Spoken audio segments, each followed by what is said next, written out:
d'abord bonjour à tous, bonne santé à tous. On arrive à la fin du troisième chapitre de Pirkei Avot. Nous avons deux Mishnayot que nous allons étudier aujourd'hui pour terminer ce chapitre. Et on le termine en beauté avec un texte absolument merveilleux de Rabbi Elazar ben Azaria Omer. D'abord, on va lire tout le texte et puis ensuite on va entrer dans le détail. Rabbi Elazar ben Azaria Omer, s'il n'y a pas im Torah, en derech eretz. S'il n'y a pas Torah, il n'y a pas derech eretz. Ce que c'est derech eretz, on va voir tout à l'heure. Im en derech eretz, s'il n'y a pas de derech eretz, en Torah, il n'y a pas de Torah. Im en chokhma, en yira. S'il n'y a pas de sagesse, il n'y a pas de crainte. Im en yira, en chokhma. S'il n'y a pas de crainte, il n'y a pas de sagesse. Im en bina, en da'at. Alors ça c'est très difficile à traduire, c'est encore des mots qui a priori sont synonymes de chokhma, de sagesse.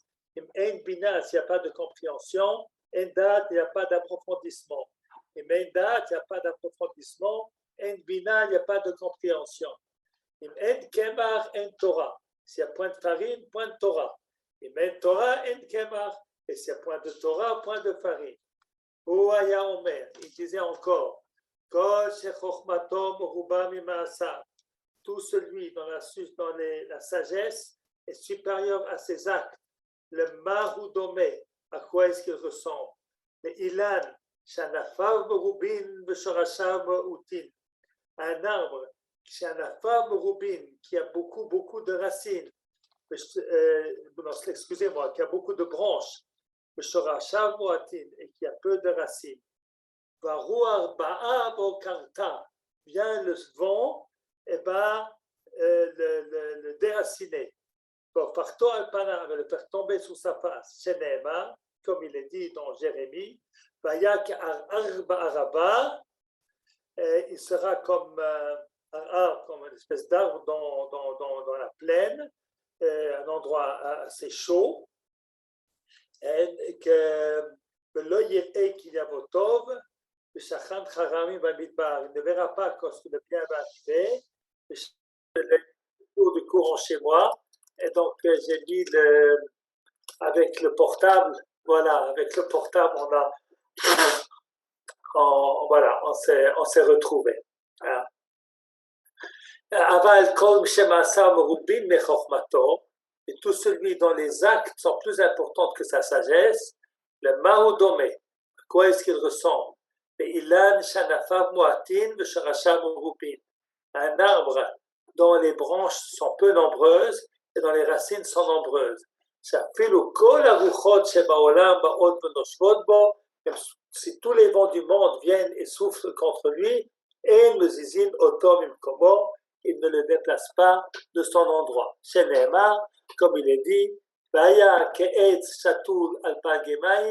il sera comme un arbre qui est planté à côté de sources d'eau.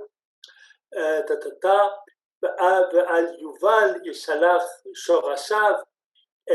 donc ces racines se trouvent là où il y a de l'humidité. Il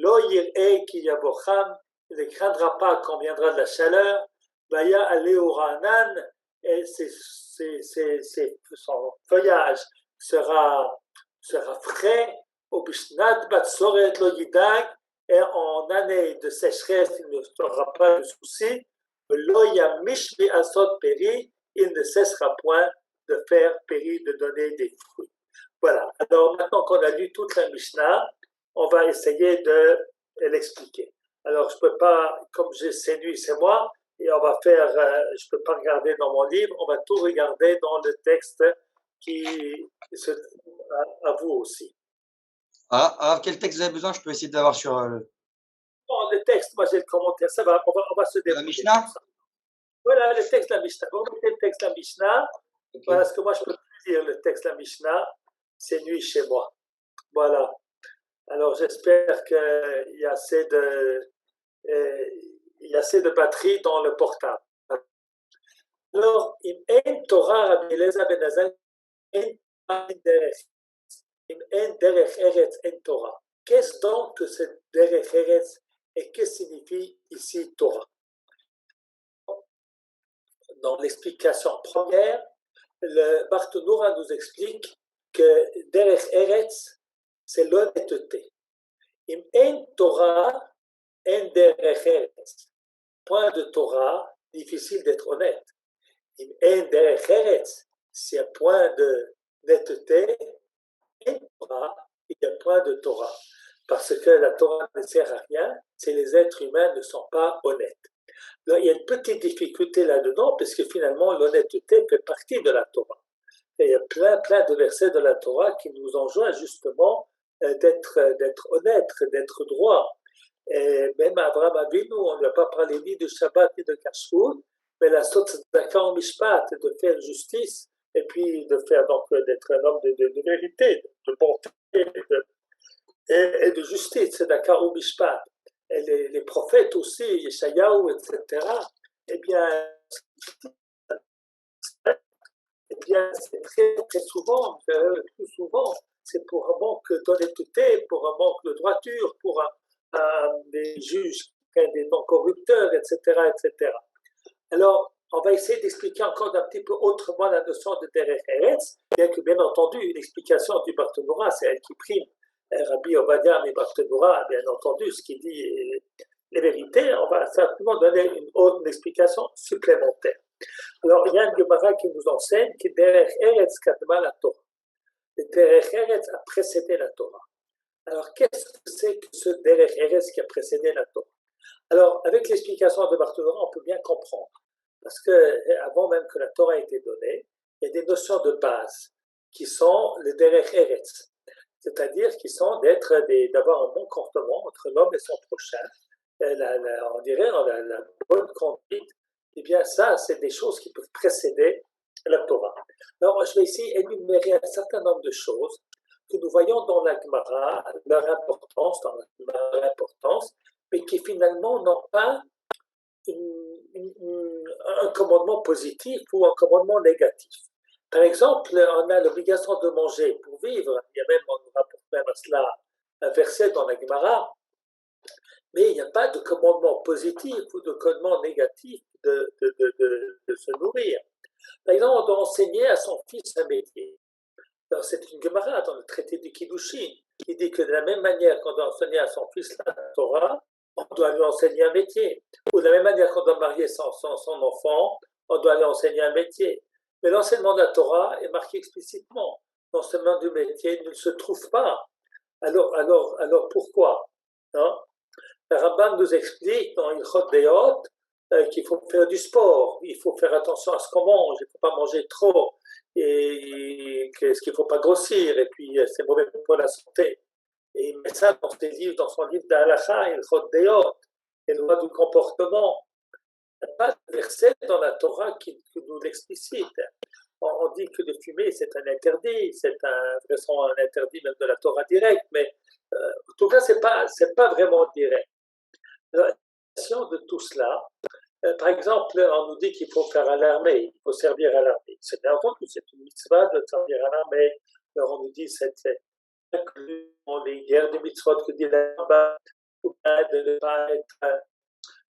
ne pas être indifférent au danger de son prochain, Al-Tamod Adam Reacha.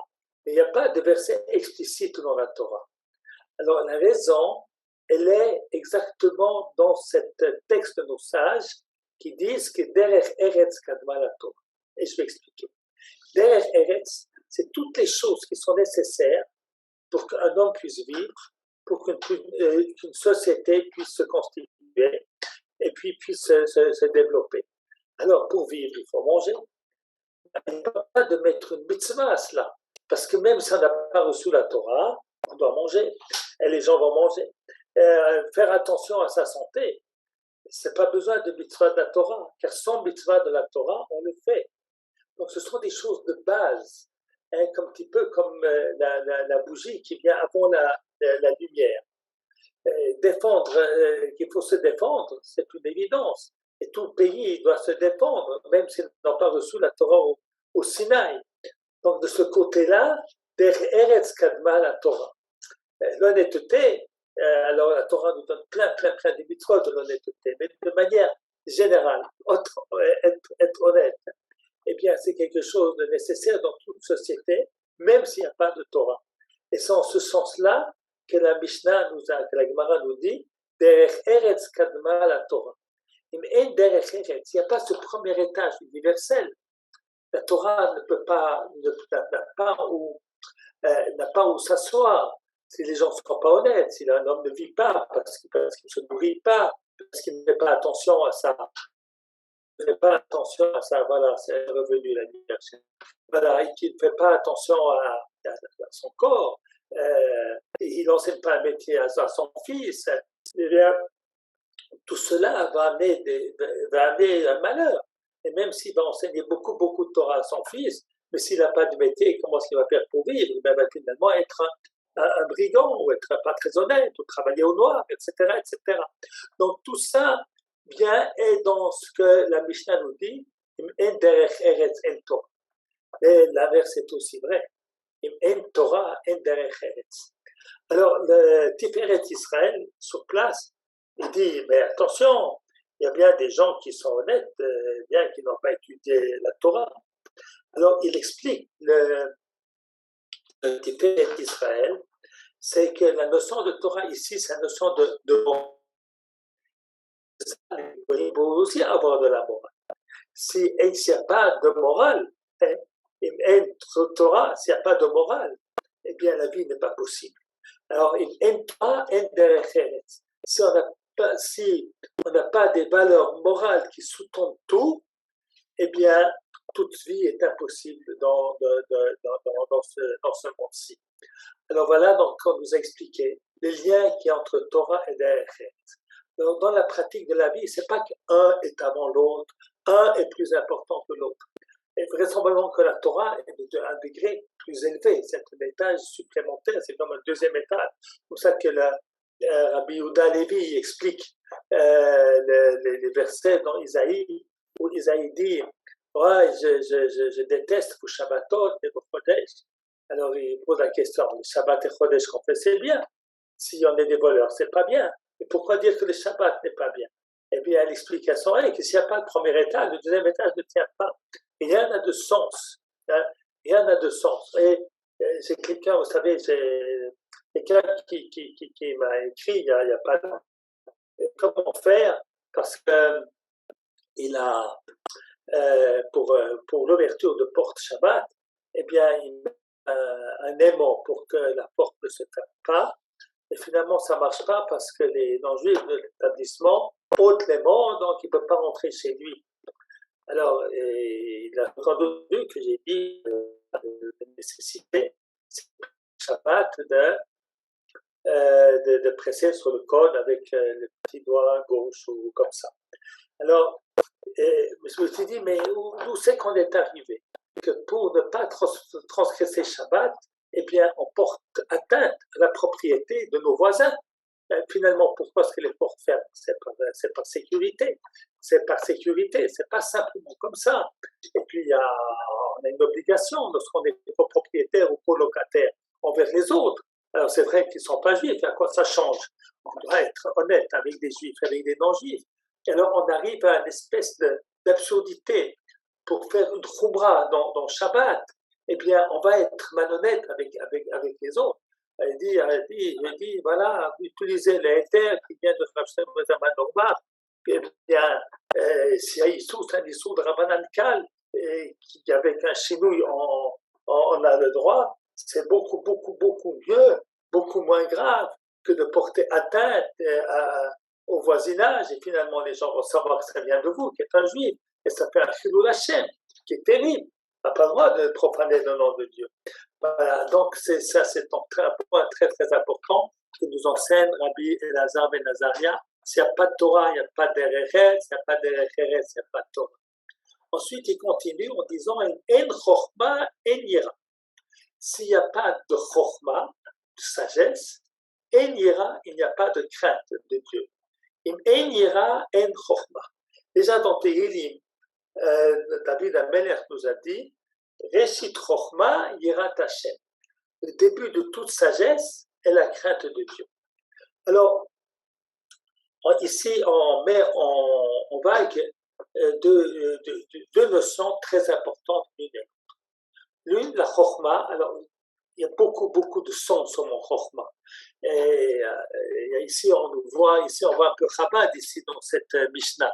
On parle de chokhmah, on parle de bina et on parle de da'at.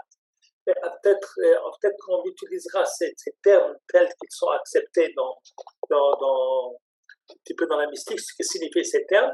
Mais d'abord, on va essayer de les comprendre à un premier niveau. En chokhmah, en yira. C'est un petit peu comme la Mishnah qu'on avait vue, en bour yerefet. Quelqu'un qui n'a rien étudié ne peut pas avoir la crainte du péché. C'est-à-dire, en Torah, en chokhmah, en yira. Parce que crainte de Dieu, il faut aussi avoir un bon sens. Parce qu'on peut craindre Dieu et puis finalement, on n'a pas de sagesse. Donc, on ne sait pas faire la différence entre ce qui est bien et ce qui ne l'est pas. Non? Alors on peut faire bien, mais comme on n'est pas sage, on n'a pas étudié la sagesse, on n'a pas étudié la Torah, eh bien, on ne sait pas très bien qu'est-ce qui est bien et qu'est-ce qui est mal. Et par conséquent, yemen chokhmah en yira. Mais d'un autre côté, en yira en chokhmah. C'est-à-dire, s'il n'y a pas de crainte de Dieu, à quoi sert toute sagesse? Elle ne sert à rien. Ça, la sagesse ne devient que d'intelligence pure, comme savoir résoudre un problème de mathématiques, un problème de logique. Alors, si la chokhmah est de l'intelligence, eh bien, c'est catastrophique. C'est pour ça que la Torah nous dit qu'il faut mettre les deux ensemble. Et men chokhmah en yira. En yira en chokhmah. Il faut la volonté de vouloir faire la volonté d'Hachem. Puis ensuite, il faut étudier. Et puis, il faut étudier pour savoir ce qui est bien et ce qui n'est pas bien. Mais il faut avoir la volonté de faire ce qu'Hachem nous demande. On ne peut pas séparer ces deux notions. Chokhmah et yira vont ensemble. Et surtout dans l'acceptation que qu'est-ce que c'est un chacham. Un chacham, c'est quelqu'un qui sait distinguer le bien du mal. Ça, c'est la vraie sagesse. Parce que finalement, de savoir résoudre un problème de mathématiques, mais parfois, il y a des ordinateurs qui peuvent le faire mieux que nous. Mais pouvoir distinguer le bien du mal, ça, c'est bien difficile. Et ça, c'est le plus important dans notre vie. Ça, c'est la véritable sagesse. Vous savez, il y a des gens très intelligents, et puis finalement, ils échouent dans leur vie personnelle, dans leur vie. On dit, comme un homme si intelligent. Eh bien, oui, il est intelligent, mais il n'a pas de crainte.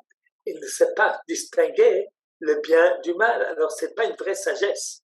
Il y a d'autres personnes qui sont des gens tout simples, et qui ont même pas pu réussir de terminer leur école. Mais ils ont des valeurs. Donc, la Torah nous explique ici que Chokhmah et Yira vont ensemble. C'est la crainte de Dieu, la véritable sagesse, qui est de savoir faire la distinction entre le bien et le mal. Ensuite, à un petit moment, on va expliquer encore un petit peu autrement la notion de Chokhmah, mais ça, c'est une première explication que nous donnons ici. Ensuite, la Mishnah continue et dit en bina en da'at et en da'at en bina. Alors, le Barthénora nous explique ce qu'est bina et da'at. Pour lui, bina, c'est l'intelligence, c'est de savoir distinguer entre les choses. Et puis da'at, c'est le sens des choses. C'est-à-dire, bina serait la logique et da'at, l'approfondissement. Il n'y a pas longtemps, j'ai vu le marin dans Shavuot. Je ne vais pas porter le cas, mais je vais donner un exemple différent pour exprimer ce que la Gemara dit là-bas. La Gemara parle là-bas d'un Kal Vachomer. Comment est-ce qu'on dit Kal Vachomer en français? Je crois qu'on dit raisonnement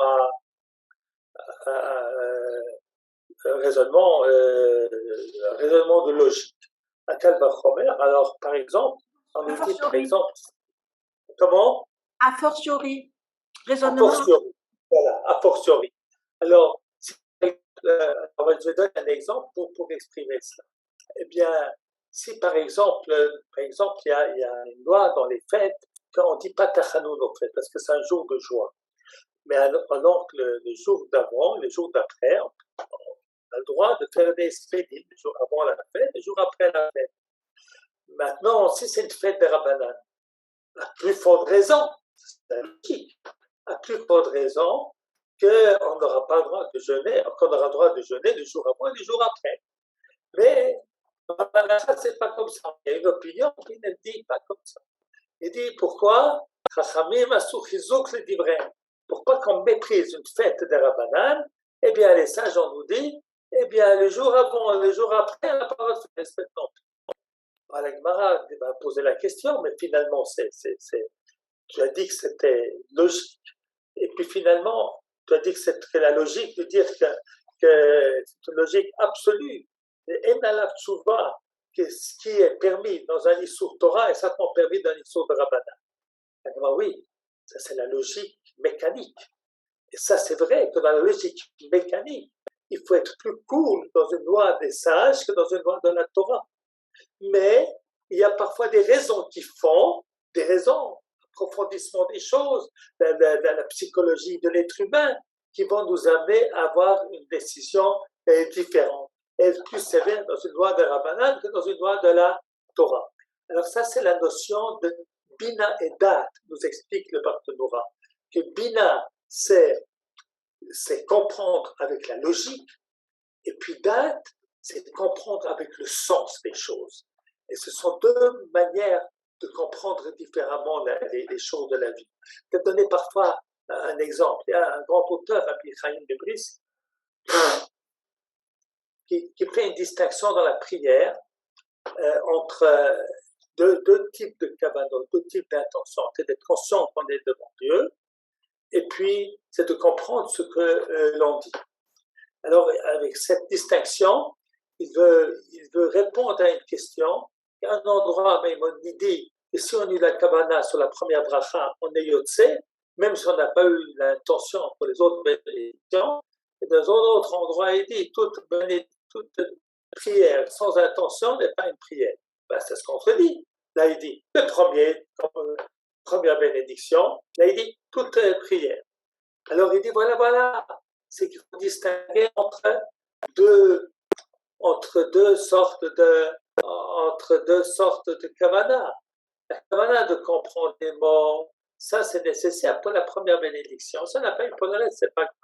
Mais d'être conscient qu'on est devant Dieu, si on n'est pas conscient qu'on est devant Dieu, eh bien, ça ne sera pas valable pour toutes les prières. Donc, un chidouche halacha, chidouche dans la halacha, qui fait que si quelqu'un il s'envole au milieu de sa prière, ce qui arrive en tout cas, moi ça m'arrive, peut-être que vous ne savez pas, mais moi ça m'arrive, on s'envole, on est ailleurs, eh bien, on n'a pas, c'est comme si on n'a pas prié, puisque même si on a compris les mots, on comprend les mots que l'on dit, on n'était pas conscient qu'on est devant un Kodesh Baruch Hu. C'est Rabbi Yaakov Balatouri, dans son commentaire dans son livre de prière, il met les deux choses ensemble. Il dit que la prière, c'est de comprendre ce qu'on dit en étant conscient que non devant Hachem. Il n'a pas accepté cette distinction. Cette distinction, elle existe. C'est vrai qu'il y a deux, mais ces deux vont ensemble. Si je suis conscient que je suis devant Dieu, je n'ai pas prié. Si j'ai dit des mots sans être conscient que je suis devant Hachem, je n'ai pas prié non plus. J'ai lu un livre. Mais donc, en fait, c'est deux. C'est vrai que ce sont deux. Mais les deux vont ensemble dans la réalité de la vie. Et c'est ça que vient nous dire cette Mishnah. En bina, en da'at, en bina. On ne peut pas séparer la logique mécanique, la logique mathématique du fond des choses. Ça va ensemble. Voilà un petit peu ce que vient de dire cette Mishnah. Oui, je vous écoute. Alors, est-ce qu'on peut traduire en français le mot bina par intuition ou c'est pas exact? En vérité, je vais parler d'intuition à propos du mot chokhmah dans un petit moment. Voilà, maintenant, peut-être qu'on va tout de suite terminer. Ça, maintenant qu'on a vu En Bina, En Da'at, eh bien, je vais donner une autre explication sur chokhmah, bina, vadat, sur ces trois éléments. Ira, chokhmah, la crainte, la sagesse, bina et da'at. Alors, effectivement, il y en a qui comprennent la notion de chokhmah, que la chokhmah, ça, c'est une espèce de cadeau de Dieu, ce que vous avez appelé une intuition. On sent. Voilà. Sans avoir regardé de livre, sans avoir réfléchi. On dit, ça, c'est bien. Ça, il faut faire. Ça, alors il y a des gens qui en là, qui comprennent, voilà, c'est notre époque, c'est une époque extraordinaire, il faut qu'on fasse quelque chose pour que les enfants souvent. On ressent ça très profondément. Ensuite, donc on a une idée. Peut-être que quelqu'un d'entre vous, vous avez eu l'idée, peut-être c'est le Rav, votre Rav, il a eu l'idée qu'il faut faire ces shiurim, voilà, de mettre en place des shiurim. Mais ensuite, le Rav, il ne sait pas le mettre en pratique. Elle a besoin de vous, Bina, Bina pour traduire en pratique une grande idée qui est l'intuition, qui est un cadeau d'Akadosh Baruch Hu. Et puis ensuite, Da'at, c'est le Ruach HaKodesh, comme ça Rachid dit, c'est que les choses, eh bien, elles sont faites pour Hachem. Ça, c'est Da'at. Alors, en outre, nous avons trois notions.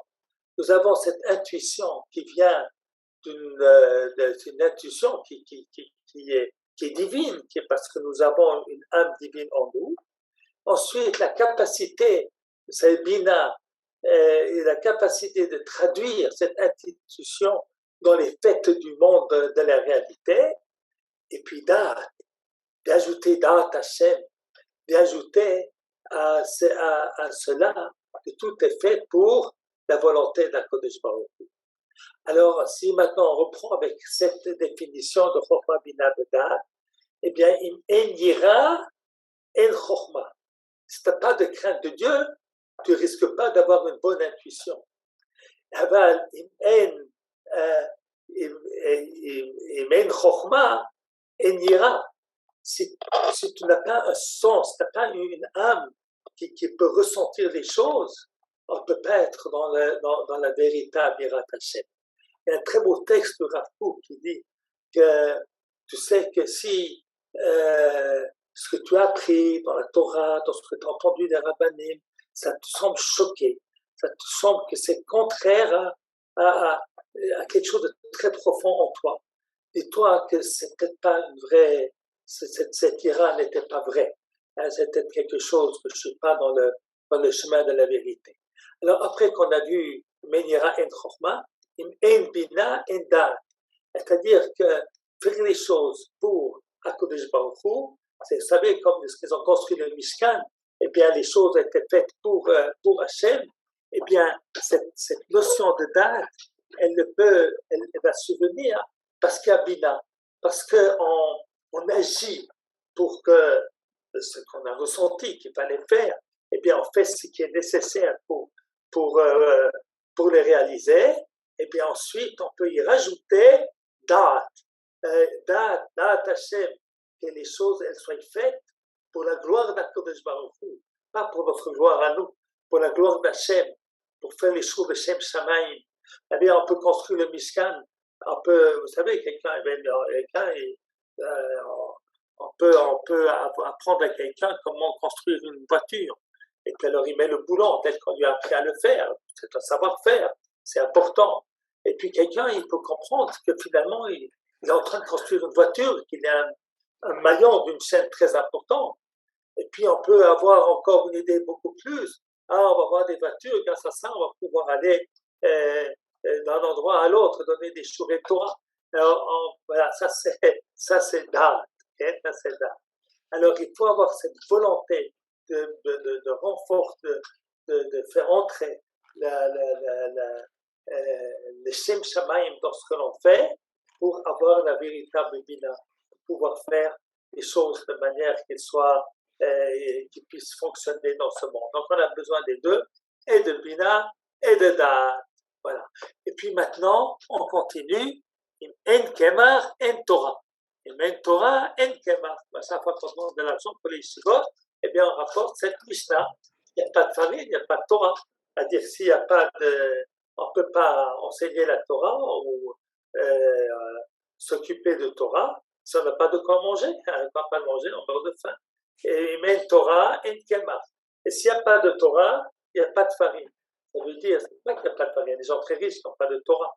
Et finalement, c'est une vie qui n'a pas de sens. C'est une vie qui est une vie sans idéaux. Alors, la Torah nous explique, la Mishnah nous dit ici, il faut à la fois s'occuper de du bien-être matériel et également du bien-être spirituel. Un petit peu comme la Mishnah qu'on avait vue, qu'on a déjà étudiée, et qui nous disait Kol Torah she'imo melacha sofa betelav goreret hamon. C'est-à-dire la Mishnah tout entière nous disait Yafet Talmud Torah derech eretz, bien l'étude de la Torah avec derech eretz, ici pas dans le sens d'honnêteté, dans le sens du travail, du gain du pain, c'est Kol Torah she'imo melacha. Car toute Torah qui n'est pas accompagnée d'un travail, d'un gain de pain, eh bien, Sopho Betela, finalement, est une Torah annulée qui amène le péché. Alors, on a besoin et de Kemach et de Torah. C'est pour ça qu'il ne faut jamais mépriser ceux qui travaillent, ceux qui font marcher l'économie. On a besoin de. D'ailleurs, hier, vous savez, j'ai Shabbat, je me réunis avec les élèves, ils posent des questions. Alors, il y a un élève qui a posé la question, est-ce que voilà, il a envie d'aller maintenant il termine la yeshiva, d'aller prendre un job dans quelque chose qui l'intéresse, mais ça prend beaucoup de temps. Est-ce que c'est permis? Il ne va pas pouvoir étudier beaucoup la Torah. Alors, expliquer, tu sais, chacun a sa vie. Eh bien, il y a des personnes qui ressentent, ça c'est ma dimension. Bien entendu, il faut laisser du temps pour étudier la Torah. Mais il y a une personne qui va être dentiste, qui va travailler 4 heures le matin, il peut étudier pendant 6 heures la journée, mais ça ne veut pas dire que tout le monde doit être dentiste. Il faut aussi des gens qui soient des industriels, il faut aussi des gens qui soient dans la high-tech. Le pays ne peut pas vivre sans cela. En kemach en Torah. Il ne faut pas vivre lorsqu'on travaille. Il ne faut pas vivre quand on est ouais, je suis en train de perdre mon temps. Non. Il faut voir que tout ce qu'on fait, c'est Avodat Hashem. Tout ce qu'on fait, c'est servir à Kodesh Baruch Hu. C'est ça aux élèves avant qu'ils aillent à l'armée. Dis voilà, maintenant, vous avez beaucoup étudié toute la journée. Maintenant, vous n'allez pas pouvoir étudier beaucoup, ou quelques jours, quelquefois presque rien. Et vous allez être. Non. Il faut comprendre que toute la journée, vous êtes en train de servir Hachem parce que vous défendez le peuple d'Israël. Vous faites Avodat Hashem de manière la plus extraordinaire et la plus belle qui soit. Et moi, je suis jaloux de vous. Alors, et d'ailleurs, après. Hier, quelqu'un m'a dit voilà, mais en fait, c'était bien que vous avez dit ça, parce que c'est plus facile de servir à l'armée que ce qu'on sait, que ce qu'on fait, c'est en fait une grande mitzvah. Et puis, on va continuer la Mishnah en nous disant qu'il met vraiment l'accent sur cette notion qu'un homme doit avoir beaucoup d'action. Alors, on va relire, parce que le texte est tellement beau, on va relire l'essentiel. Alors, Kol Shel, voilà. Il disait, même Rabbi Elazar ben Azaria, il fait l'unité entre les choses. Celui dans la sagesse est plus important que ses actions, eh bien, il est comparé à un arbre qui a des racines fragiles et puis beaucoup de branches. Alors que celui qui a beaucoup de bonnes actions, eh bien, il a beaucoup de racines et il a aussi beaucoup de branches et qui vont donner de bons fruits. Donc, c'est très intéressant parce qu'a priori, on aurait dit les fruits, ça c'est la racine, ça c'est la Torah, c'est la racine de tout. Et puis ensuite, les fruits, ce sont les bonnes actions qu'on va faire. Non. La Mishnah nous dit les racines, ce sont les bonnes actions. C'est-à-dire que être juif, c'est d'abord Maaseh. Rabbi Yehuda Halevi rapporte dans son Kuzari, il rapporte le roi des Khuzars qui disait j'ai eu un rêve, tu as des bonnes intentions mais tes actions sont mauvaises et par conséquent ça ne vaut rien. Déjà c'est contraire au christianisme qui dit que l'essentiel c'est ce qu'on a dans la tête. Bien entendu, chez nous aussi c'est important. Dieu veut notre cœur, mais veut notre cœur qui accompagne les actions, pas à la place des actions. Un cœur bon, sans action bonne, n'a aucun sens. Et lorsqu'on est habitué à de bonnes actions, vous savez, là, ce qui est dans la tête, ça s'envole. Les bonnes actions, c'est des choses qu'on fait avec notre corps. Qui peut oublier le seder qu'il avait à la maison lorsqu'il était jeune? Qui c'est qui peut oublier s'il est couru faire des mitzvot? Ce sont des choses qui s'enracinent profondément dans le cœur de l'homme. Et c'est ainsi que la Mishnah nous dit alors c'est vrai qu'il y a des périodes de la vie où ce sont les jeunes, il faut penser plus de temps pour l'étude, pour avoir, parce que l'étude passe avant, c'est pas qu'on fait pas d'action, mais elle doit passer avant les actions dans un certain cadre de l'âge, comme nous dit la Rambam, dans le premier chapitre de l'étude de la Torah. Et dans le fond, si notre Torah, ce n'est pas une Torah qui nous amène à faire de bonnes actions, eh bien, ce n'est qu'une chose intellectuelle. L'intellectuel ne tient pas. Et c'est pour ça que sans que notre Torah elle est enracinée dans des masim tovim et dans des bonnes actions, d'aider son prochain, d'être gentil, de faire de tzedaka, des mitzvot masiyot, talit, filin, et toutes les mitzvot, eh bien, c'est ça qui fondamentalement nourrit la personne. Et ça, c'est la racine.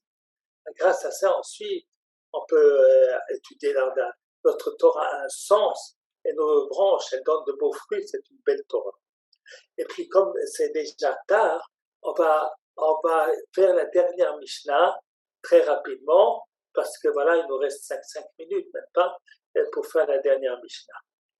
Et comme ça, on aura terminé le chapitre avant la sortie en vacances. Mais on n'est jamais en vacances de la Torah. Tout le monde peut tout écouter, les cours, ils sont tous enregistrés, et il y a plein de cours, je pense qu'il y a d'autres endroits qui continuent, donc on peut tous rester, et puis on a tous des livres, etc., on peut tous rester branchés à la Torah, et même pendant les vacances, bien entendu, on n'est jamais en vacances de la Torah. Rabbi Eliezer ben Chisma Omer, Kinin ou Pitrelida, En Gufei Halachot, Tukufot ou Matriot, par parole la chokma.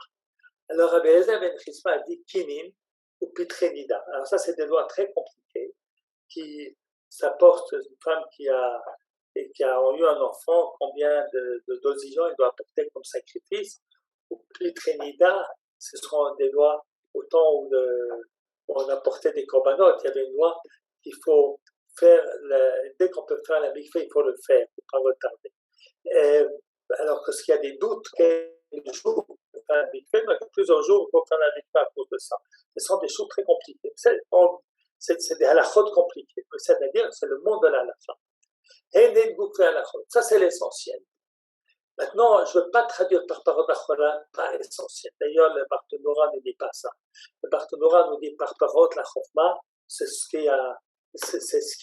comme le dessert à la sagesse. Le dessert, c'est ce que l'on aime. Alors, il nous dit Tukufot ou Matriot. Tukufot, c'est savoir, c'est une espèce de science, c'est l'astronomie.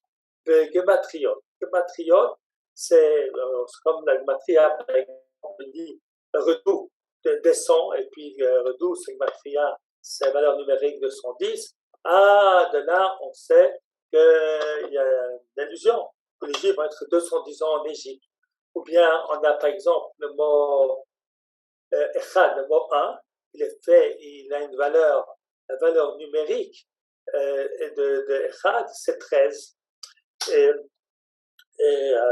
l'unité, c'est le peuple juif, c'est les 12 tribus, plus le Kohen qui se trouve au milieu, les Lévim qui se trouvent au milieu. Ou bien on nous dit Aleph, c'est Yaakov Avinu, Chet, c'est les 8 tribus qui sont descendants de Rachel et Léa, et Daleth, c'est les 4 tribus qui viennent de Bilha et Zilpa. Et tout ça, c'est le pendant de l'unité de Dieu, c'est l'unité d'Israël, etc., etc. Alors, les matriotes, c'est très beau, une très grande beauté. Alors, il nous dit, voilà, il y a ce qui est halakha, et puis il y a ce qui est beau. Et il faut les deux choses. Il faut apprendre l'un et l'autre. Il faut apprendre halakha, il faut apprendre Agada, il faut apprendre tout ce qui peut embellir, montrer avec des preuves comment ce qui est annoncé dans la Torah, ça s'est réalisé. Il y a plein de belles choses comme ça. Et puis, il y a l'étude un petit peu compliquée, ardue de la halakha. Et bien, ça, c'est très important. On ne peut pas adonner ni l'un ni l'autre. Ni l'un ni l'autre. Parce que si on n'est que dans le monde du Marshaba et des choses, eh bien, on peut se tromper, on ne sait pas vraiment ce qui est bien et ce qui n'est pas bien. Et puis d'un autre côté, si on n'est que dans la rigueur de la halakha, on peut manquer d'âme. Alors c'est pour ça il faut les deux. Il faut cette beauté des gématriotes et il faut cette profondeur et ce travail dur lorsqu'on étudie la halakha. Voilà, alors je souhaite à tous bonnes vacances et puis bonne santé. Voilà, merci beaucoup, bonnes vacances. Une petite question avant, il reste 3 minutes, une petite question. Oui. Par rapport aux gématriotes, je sais que beaucoup aujourd'hui adorent transformer les gématriotes presque en l'essentiel et en font tout un art, on va dire, des gématriotes, des valeurs numériques. Qu'est-ce que vous en pensez, Rav? Moi, je ne suis pas quelqu'un qui parle de ce que les autres font. Ce que chacun fait, c'est bien. Chacun fait, c'est bien. Il y a des gens qui aiment ça, c'est très très bien. Moi, je ne suis pas bon mathématicien, je ne suis pas tellement là-dedans. Voilà.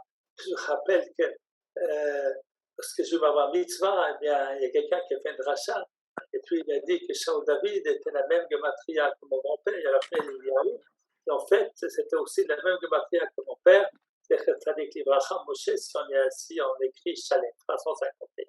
Est-ce que ça signifie quelque chose? C'est beau, c'est bien, mais finalement, la Torah, ça ne s'hérite pas, il faut travailler, et la gematria ne suffit pas.